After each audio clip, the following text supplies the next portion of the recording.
दोस्तों, किसी ने ठीक ही कहा है कि उनके साथ जरूर रहो जिनका वक्त खराब है, पर उनका साथ छोड़ दो जिनकी नियत खराब है। आज की कहानी एक लड़के की है। एक 24 साल का लड़का जो कि एक जमींदार के यहाँ नौकरी करता था। उसके माँ बाप इस दुनिया में नहीं थे। जिंदगी बड़ी कठिनाइयों में बीत रही थी। वह जाता था, रोज पैसे कमाकर घर आता था, खाना बनाता था, खाता था और सो जाता था। यही उसकी दिनचर्या थी। एक शाम जब वह अपने काम से घर वापस लौट रहा था तो उसने देखा कि एक बूढ़े फकीर अपनी पीठ पर 3 बड़ी पोटली रखकर एक नगर से दूसरे नगर की तरफ जा रहे थे। वह देखने में काफी बूढ़े लग रहे थे और वह काफी देर से ऐसे ही सफर कर रहे थे और आखिरकार कुछ दूर और चलने के बाद वह चलते चलते थक कर एक पेड़ के नीचे आकर बैठ गए। तभी उनकी नजर इस नौजवान युवक पर पड़ी जो कि उसी रास्ते पर जा रहा था और उसी दिशा में जा रहा था जिस दिशा में उन बूढ़े फकीर को जाना था। तभी वह लड़का उन बूढ़े फकीर के पास से होकर गुजरा। जैसे ही वह उनके पास से गुजरा तभी उन बूढ़े फकीर ने पीछे से आग्रह भरी आवाज में कहा, सुनो बेटा, क्या तुम मेरी थोड़ी सी मदद कर सकते हो? यह पोटलियां बड़ी भारी है और मैं बूढ़ा हो चुका हूँ। मैं ज्यादा देर तक इनका बोझ नहीं उठा सकता और मैं बहुत थक भी चुका हूँ।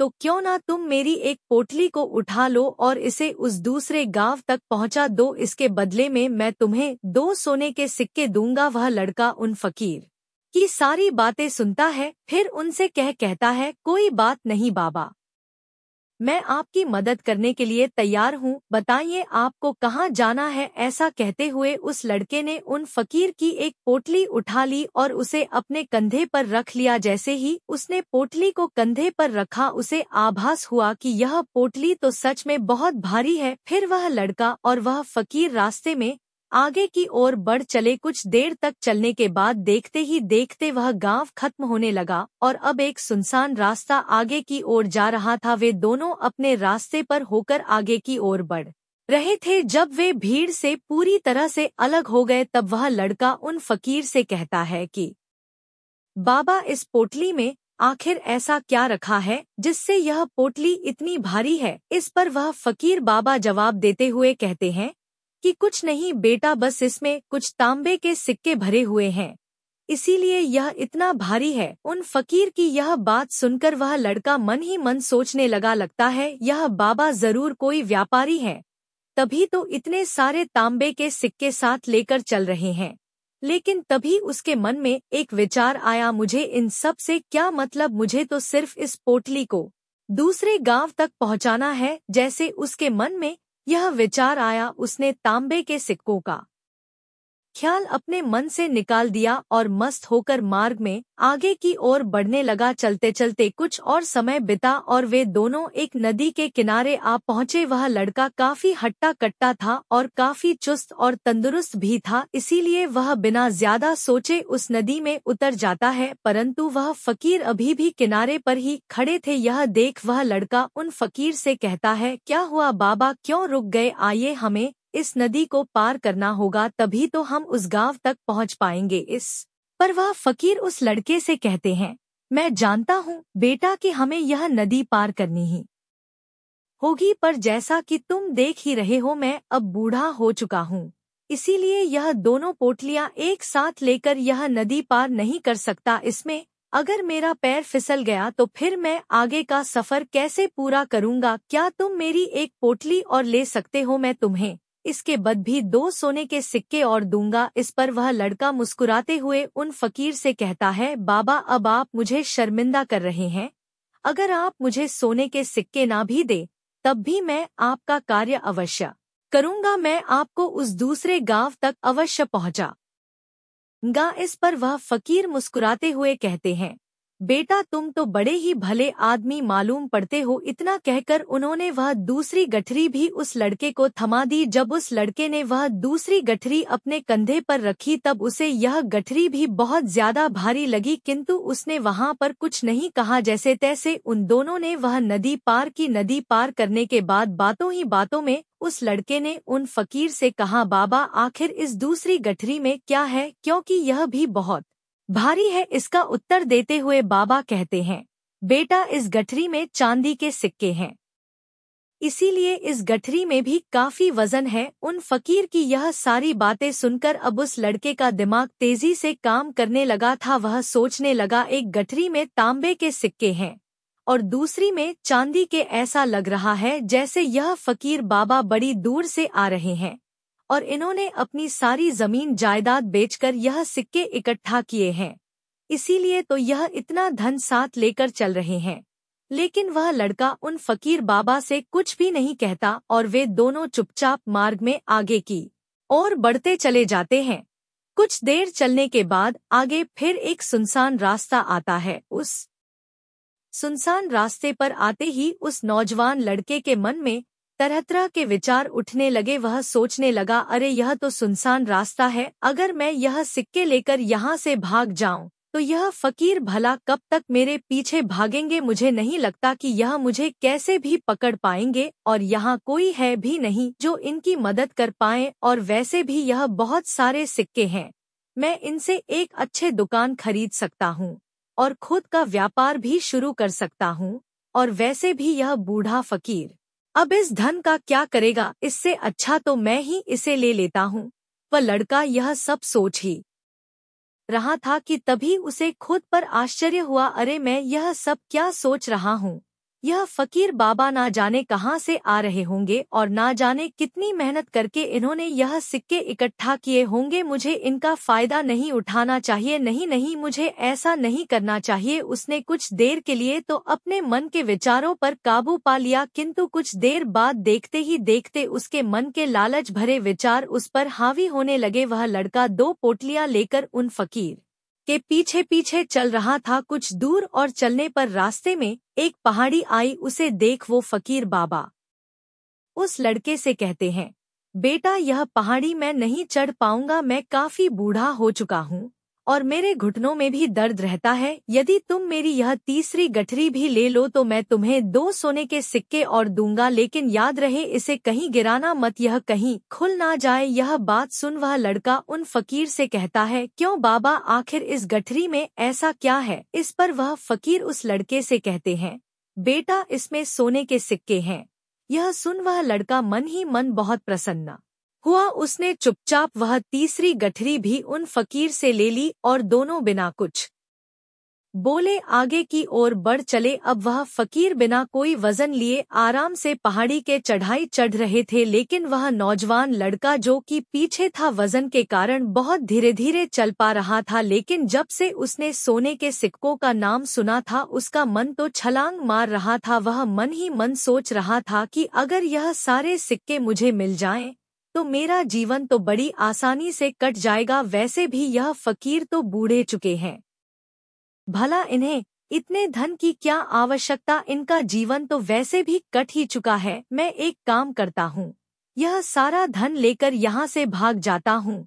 लड़के के मन में अनगिनत विचार चल रहे थे। लड़के का मन अब उसकी बुद्धि पर पूरी तरह से हावी हो चुका था। उस लड़के का मन अपनी बात को सही साबित करने के लिए उसे कोई भी तर्क दे रहा था और तभी उसके मन में एक और विचार उठा और अब की बार वह लड़का यह सोच रहा था कि लगता है यह फकीर बाबा कोई चोर है, नहीं तो इनके पास इतने सारे सोने के सिक्के कहाँ से आए। अगर यह कोई व्यापारी होते तो यह इस तरीके से पैदल यात्रा तो नहीं करते, और अगर इनके पास इतना सारा धन था तो यह कोई ना कोई साधन भी अवश्य करते। लगता है यह कोई चोर है और चोर का धन चोरी करने में भला कौन सी बुराई। यह सोचता हुआ वह लड़का अब काफी तेजी से ऊपर की ओर चढ़ रहा था और देखते ही देखते वह फकीर से आगे भी निकल गया। वह यह सोच रहा था कि जैसे ही इस पहाड़ी की चढ़ाई खत्म होगी और ढलान आएगी मैं इन तीनों पोटलियां को लेकर भाग जाऊंगा, जिसके बाद यह सारा धन मेरा हो जाएगा और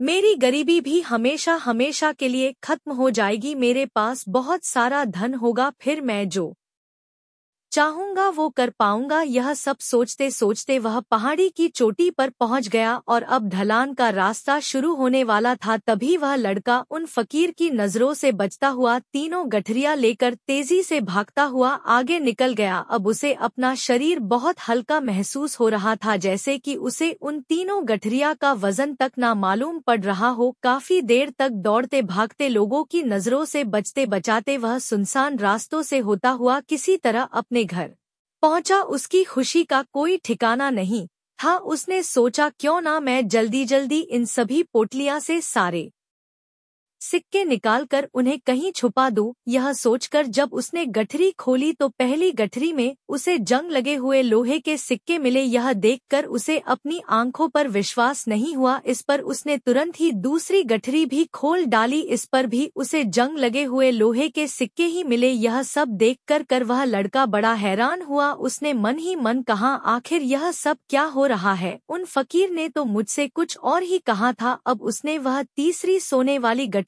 खोली, उसमें भी लोहे के जंग लगे सिक्के ही निकले। यह देखकर वह लड़का बड़ा क्रोधित हुआ। आखिर उन फकीर ने मुझसे झूठ क्यों कहा? उन्होंने ऐसा क्यों कहा कि एक गठरी में तांबे के सिक्के हैं, दूसरी में चांदी के और तीसरी में सोने के? वह यह सब सोच रहा था कि तभी उसकी नजर उस गठरी के अंदर पड़े एक पत्र पर पड़ी। उसने तुरंत वह पत्र उठाया और पढ़ने लगा। उस पत्र में लिखा था, यह पूरा नाटक एक ईमानदार व्यक्ति की खोज करने के लिए रचा गया है। मैं इस राज्य का राजा हूँ, मेरी कोई संतान नहीं है, इसीलिए मैंने यह षड्यंत्र रचा है ताकि मैं अपने राज्य से किसी एक ऐसे ईमानदार व्यक्ति की खोज कर सकूं जो मेरे बाद इस राज्य का राजा बन सके और राज्य भार को संभाल सके। और इस राज्य भार को वही संभाल सकता है जो पूरी तरह से ईमानदार हो, जिसके मन में किसी प्रकार का कोई लालच ना हो। पत्र पढ़ते ही वह लड़का जोर जोर से चिल्लाने लगा और अपना सिर पकड़कर बैठ गया। वह यह जानता था कि अगर वह अपने मन के विचारों पर नियंत्रण कर लेता तो उसका जीवन बदल सकता था, लेकिन अफसोस कि वह अपने मन के विचारों पर नियंत्रण नहीं कर पाया। दोस्तों, महात्मा बुद्ध कहते हैं कि विचार ही सब कुछ है। जैसा हम सोचते हैं वैसे ही बन जाते हैं। इसीलिए हमारा सबसे बड़ा दुश्मन भी हमें उतना नुकसान नहीं पहुंचा सकता जितना कि हमारे मन के यह अनियंत्रित विचार पहुंचा सकते हैं। महात्मा बुद्ध कहते हैं कि अपने मन को ध्यान से देखो। हमारे मन में जो विचार चलते हैं वही विचार शब्द बनते हैं और विचार ही कर्म के रूप में प्रकट होते हैं। बार बार दोहराने पर कर्म आदत में बदलता है और समय के साथ धीरे धीरे यह आदतें हमारे चरित्र का गठन करती हैं और आगे चलकर यही चरित्र हमारे भाग्य का निर्माण भी करता है। इसीलिए हमारा अपने विचारों के प्रति सजग रहना बेहद आवश्यक है। हमारा जागरूक रहना बेहद आवश्यक है। हमारा इस पर ध्यान देना जरूरी है कि हमारे मन में किस तरह के विचार उठ रहे हैं। आगे महात्मा बुद्ध कहते हैं कि कमजोरी हमेशा छोटे विचार से शुरू होती है। छोटा विचार एक बीज की तरह होता है और अगर समय रहते इस विचार रूपी बीज को नष्ट न किया जाए तो यह छोटा सा विचार बहुत ही जल्द एक विशाल वृक्ष का रूप ले लेता है और हमारी बुद्धि की सोचने और समझने की क्षमता को पूरी तरह से नष्ट कर देता है। इसीलिए जब हमारे मन में पहली बार कोई गलत विचार जन्म ले तभी उसे जड़ से उखाड़ देना चाहिए, अन्यथा वह बहुत ही जल्द एक विशाल वृक्ष का रूप ले लेगा और हमें किसी न किसी गलत राह पर ढकेल ही देगा। फिर हम चाहकर भी उसे रोक नहीं पाएंगे। लेकिन अब प्रश्न यह उठता है कि हम अपने मन के विचारों को कैसे नियंत्रित करें। हमारा मन तो इतना शक्तिशाली है, इतना चंचल है कि वह किसी न किसी तरीके से हम पर हावी हो ही जाता है। हम चाहकर भी उस पर नियंत्रण नहीं रख पाते। इस प्रश्न के उत्तर में महात्मा बुद्ध हमें दो बातें बताते हैं। पहली बात, सही